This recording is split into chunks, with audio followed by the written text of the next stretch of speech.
लड़की ने नए नंबर से फोन किया। आप कुंवारे हैं? आदमी बोला, जी, लेकिन आप कौन? लड़की, तेरी बीवी बोल रही हूँ कमीने, आज तू घर तो आ। थोड़ी देर बाद लड़की ने फिर नए नंबर से फोन किया। आप शादीशुदा हैं? आदमी, जी, लेकिन आप कौन? लड़की, तुम्हारी गर्लफ्रेंड, तुमने मेरे साथ धोखा किया। आदमी घबरा कर बोला, सॉरी जानू, मुझे लगा मेरी कमीनी बीवी है।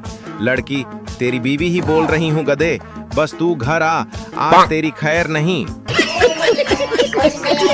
एक दफा एक बादशाह ने खुशी में सब कैदी रिहा कर दिए। उन कैदियों में से एक कैदी को देखा जो बहुत बूढ़ा हो चुका था। बादशाह ने उस बूढ़े कैदी से पूछा, तुम यहाँ कब से कैद हो? बूढ़ा आदमी बोला, आपके अब्बा के दौर से। बादशाह की आंखों में आंसू आ गए और हुक्म दिया, इसे दोबारा कैद कर दो।